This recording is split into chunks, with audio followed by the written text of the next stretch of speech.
I'm usually or at least quite often, one of the last.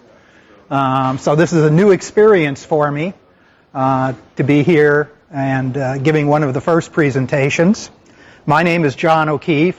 I'm the Chief Technical Officer and also Principal Smalltalk Architect for Instantiations, a Smalltalk vendor. I'm going to be talking about what we've done over the last year. If you want to know what we've done over our entire history, you can come to the Show Us Your Company presentation on Friday, when I'll really be talking about the history of instantiations and kind of the full scope of the content of the product. So, let's just get right into it. I'm going to talk about a little bit about the company, a little bit about our release, which will be available next month. I'm not going to do the demo because I only have a half hour today. And I'm going to talk about what the next release will bring, not the one in December, but the one after that. So as a company, we try and stay fully involved in the Smalltalk community. And to do that, we participate and sponsor workshops and conferences. We're a top-level sponsor of eSUG, of Smalltalks, and of the various camp Smalltalks that have sprung up within the North American area. This is a growing activity in Canada and the United States to have little pop-up camp Smalltalks all over the country. They've been in Vancouver, they've been in Portland, they've been in Ottawa. There'll be another one in Vancouver, we hope, Vancouver, Canada next spring. There will probably be one in Raleigh, North Carolina next year that we will be the site sponsor for. So this is a way to bring Smalltalkers together for a weekend of kind of intense interaction and hacking. We continue to do new technology development. I've mentioned we have an upcoming product release, and we have a new 64-bit VM that you will hear about, I guess, next, after this. We maintain a VA Smalltalk Google group where our users can interact with each other. And we have videos and podcasts available, both ones that we've done and ones that our business partners have done, particularly in Europe. So now on to the more interesting stuff, our new release. VA 862, our next release, will be available Q4 2015, specifically early December. And it has a lot of things that are quite interesting to us and our customers in order to make the product easier to use and also to position our product for the 64-bit environment. And the first one of these is symbolic field access for our OS objects. OS objects are things that represent foreign, usually C, data structures, represent pointers that are outside Smalltalk. And in the past, they've been a little more difficult to create by hand because you had to calculate specific field offsets. So you had to know my first field is an int32, so the next field goes at offset 4. We have made a sort of a easy but radical update to the way OS structures are defined now, in that you define them using the symbolic names of the fields, describe the type of the field, and we will internally calculate the offsets for the fields. So you no longer have to have an arbitrary field offset. You can simply access a field by using the symbolic name of the field. This allows us to handle platform-specific alignments. You know, field alignments in C, unfortunately, are different in Linux than they are in Windows in some cases, for example. It also allows us to handle packed structures, which we couldn't do in the past. Allows us to map unions, which we haven't done in the past. And for us, it supports the automatic conversion between 32 and 64-bit, depending on the environment you're running in. And at the same time, everything is backward compatible, so if you don't want to change anything, you don't have to change anything. We've made significant performance improvements in our Smalltalk namespace queries, order of magnitude improvements for looking up classes in some cases. We've added in-memory inflate deflate. This is very useful if you have zip files to access or to build, or if you have images stored as ping files, because internally they're in zip format also. One of the big things that we've added this release is our cryptographic support. So we have been pretty far back level in terms of the level of OpenSSL that we've supported. We've supported 0.9.8 G up to now, and this is years old. So for this release, not only have we brought the support up to the current 1.0.0 or later versions of OpenSSL, but we've expanded the support to wrap essentially all of the security and cryptographic interfaces provided by OpenSSL. And we've moved this out of the communication layer into the base of the product so that you can use it for any encryption, decryption requirements that you have. And Seth will be talking about this, I think, the last presentation today.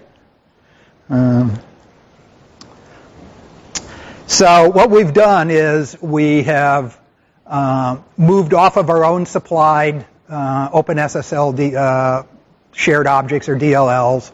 Instead, we use the platform or user-supplied modules. On Unix, these almost always come with the system, so all you have to do is point to them or copy them into our directories. On Windows, they're user-supplied, and there is a well-known site for downloading these DLLs.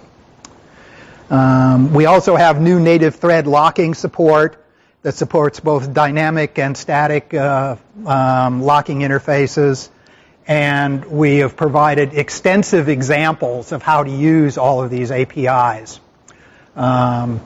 These form not only examples for you to use if you want to use our OpenSSL APIs, but they're also the basis of our test libraries that are built on top of these examples to test out our implementation.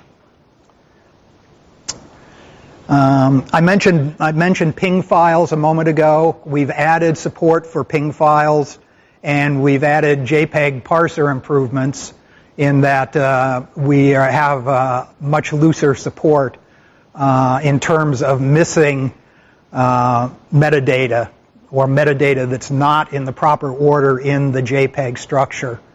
JPEG specifies an order for this metadata. Lots of other products don't build it in that order. So we've become much freer in parsing this data. One of the things that was part of IBM's Visual Age Smalltalk, sort of the predecessor to this product, was a way of setting up image parameters for development time, and it was called ABTCNF, a configuration file. And this configuration file had Smalltalk chunk format data in it to initialize the system. In version 4, about 20 years ago, plus or minus, we replaced that way of initializing the system with an ini file. Stanzas, keyword equals value. And this mechanism was a lot easier for our users to use and understand. But we left the old ABTCNF support there because it's often quite useful. If you save an image with a breakpoint in a method that's called at startup, your image will not start because you get a debugger as part of startup. So ABTCNF was the way to solve that problem by putting a little chunk of code in there that would disable the breakpoint manager, as an example. The problem with using ABTCNF as a general purpose scripter for our images was that it was executed very, very early in image bring up so that it could set all the parameters for the images that the image needed.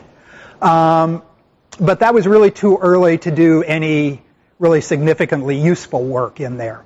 So we've extended the capability so that you can put a line of demarcation, let's say, inside the CNF file, and that separates the things that should be executed pre-startup or when the image is in its very primitive state from the things that should be executed when the image is fully initialized and you have a GUI available and you can interact with the user. So now this provides the capability for very extensive scripting of the image.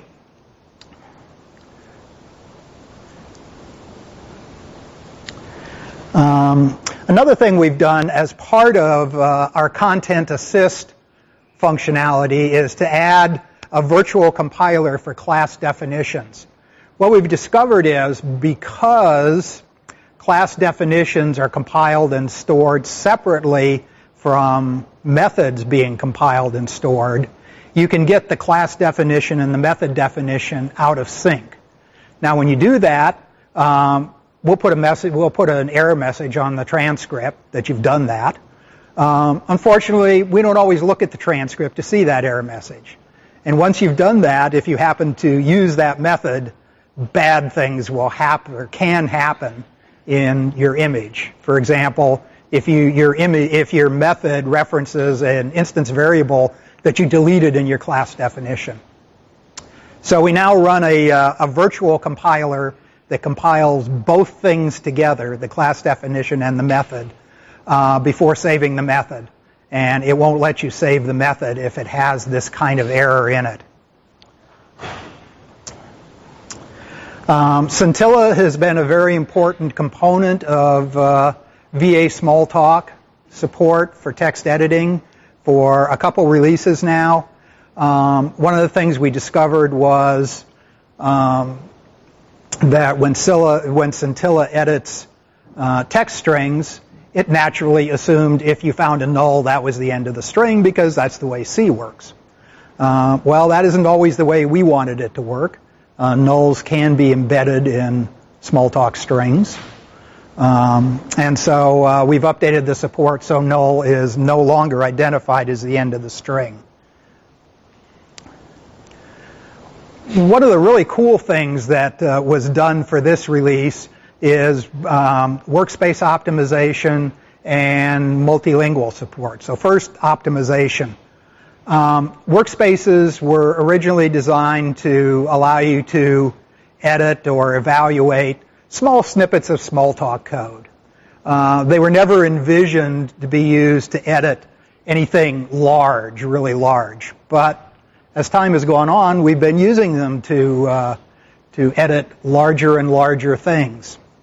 And that led to significant performance problems because all of the content of a file had to be read into Smalltalk in order to operate on it. So for Smalltalk snippets, didn't make any difference. For large documents, this created both a lot of garbage and performance problems because it had to read in all that data and then write it all back out. So we've revised the algorithms to manage the content of workspaces, taking advantage of our ability to interface to Scintilla a little bit at a time, I'll call it, and that's allowed us to make significant improvements in the performance of our workspaces, as well as updating our file I/O algorithms to be more efficient. Now, the second thing that's happened in workspaces is what we call multilingual support. So this is a capability also based on Scintilla that allows us to, quote, keep it all in Smalltalk. Okay, you have a workspace and you need to edit some C code because you're interfacing to a DLL in Windows or a shared object in Unix. Because it's not Smalltalk, it doesn't get syntax highlighted correctly. It doesn't get folded right because our Smalltalk parser doesn't understand how to work with C until now. So what we've done is we've added a first-class configuration editing experience. By allowing us to edit configuration files, batch scripts, shell scripts, all different kinds of language files that you may have to interface to, and of course we still do Smalltalk. And this is all done through a pluggable language provider interface. So once you've done this, using this language provider interface, we can automatically recognize the various languages. We can automatically look at a file and say, this is a C file, or at least we believe it's a C file, and apply the right sort of algorithms to be able to do bracket brace matching, code completion, comment highlighting, code folding, indentions, tabbing, menus, syntax highlighting, refactoring, etc. So these are all the capabilities brought to workspaces by interfacing to Scintilla through this language provider. So this language provider, is this hard to do? Was this hard? Well, I guess maybe building the initial framework that lets you do it in Smalltalk was hard. But once that's done, providing one of these plugins is really simple because Scintilla provides the capability. All you have to provide is a few configuration parameters or small customization methods to make it work. So we provide support for a lot of different languages, but there's support in Scintilla for many more languages that we didn't pick up in our first release for this, and so you can add them yourself. This is an example. You can probably see this in the first 3 rows, and nobody passed that. But this is an HTML file with embedded JavaScript, and because of this new multilingual support, we can do code completion, recognizing which parts of the HTML file are JavaScript and which parts are HTML, and apply different algorithms there. And this is pretty powerful capability. Now, for our code development environment, we use a code manager called NV Library. And this is, anybody who's been around Smalltalk and seen any version of Visual Age Smalltalk through VA Smalltalk knows that NV has been around and been the code manager we use since our first version. So one of the things that NV Library does in cooperation with the image and primitives is compress the code, the source code that goes into the library. If you have small methods, like we all have, this doesn't buy you a lot. If you have big methods, like most of us probably have, this can buy you a lot of space savings in the library. Now, that's the good part. The bad part is that there was an assumption made when this code was first developed that there wouldn't be anything above ASCII 127 in the code stream. Bad assumption. And that has caused our customers some problems. So we've changed the compression algorithm for this release so that it's able to compress and decompress between Windows and Linux, between different code pages, different locales. So the rules are, if you're running all 8.6.2, our new release, everything's good. If you're running 8.6.1 or earlier image, like the one that you might have today, with 8.6.2 prims, that is the new executables, it's okay, but you just get the old function. Nothing breaks. If you try running our new image with old prims, that's bad, because the image expects compression and decompression to work one way, and the prims, the old prims, they didn't know anything about this new compression algorithm. So that's bad, and we put out a transcript warning at startup to try and save you from yourself. For communications, we've had secure socket communication for a number of years, and it used openssl 0.9.8. We have updated that to use the functionality provided in our new cryptographic support, which means we remove the old crypto and SSL native libraries.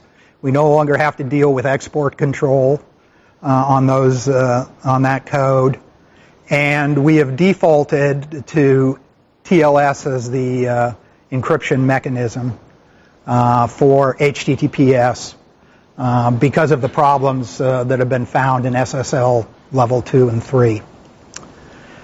So all of our server Smalltalk HTTP support has also been updated to use this new functionality. For C-side, we're up to the latest level as of about a month ago. And we have also added support for doing C-side HTTPS connections so that you can use C-side over secure sockets. We made some small bug fixes. And in keeping with requests we've had from our customers, we identify the package level that was ported from Pharo to VA Smalltalk. So you can immediately see what level of C-side we're running. SQLite is something we added in our previous release. For this release, we've added transaction control support. So you can begin a transaction, commit a transaction, or roll back a transaction. And we've also provided support for host variables. If you don't do database, you don't care.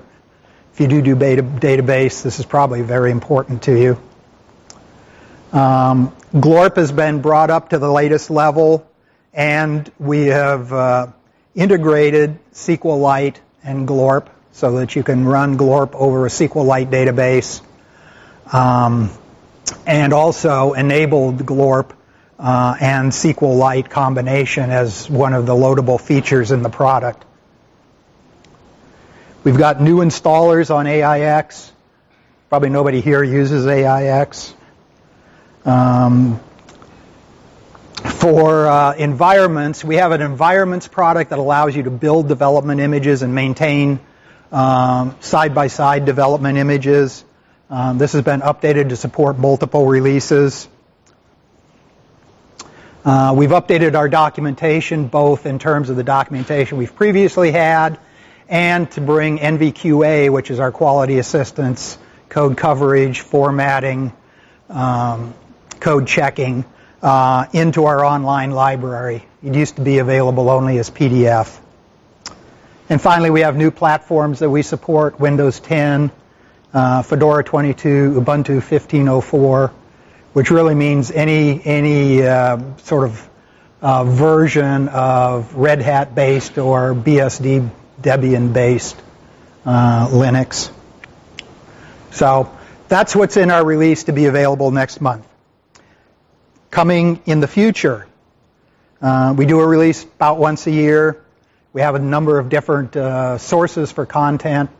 I talk to people here, find out what they would like. I talk to customers. We get emails. We have forum entries. And this brings us to the candidate items, which are the things that may be in the next release or a future release. Unicode, continued support for Seaside will definitely be in the next release, and each one past it. Support for more databases. These would be non-SQL databases. TCP version 6 support. GUI look and feel. We still have some of the Windows common widgets that we haven't wrapped, and we like to bring those forward. We need a common widgets application window to underlie some of the framework work we want to do. And for servers, we want to be able to allow you to easily build server farms. Development tools, we've been told by our customers, we desperately need improved code library access over WAN. Envy Library has always been a LAN-based library access system. It has a lot of small interactions with the library. That doesn't work well over WAN.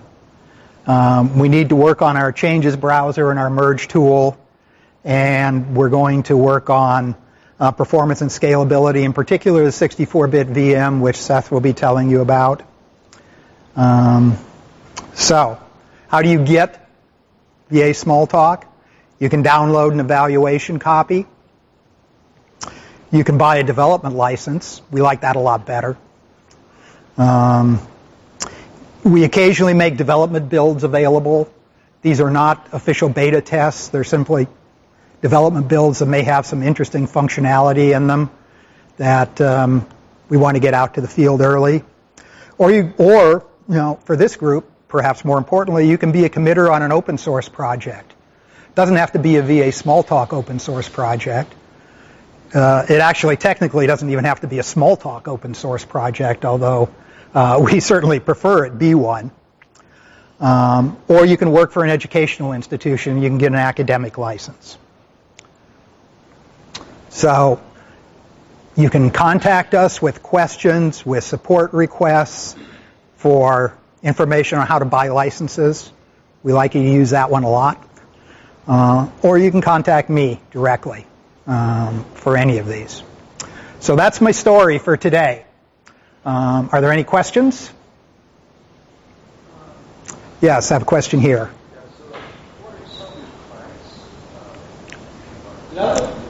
So I'm going to repeat the question. The question was, what are some of my clients?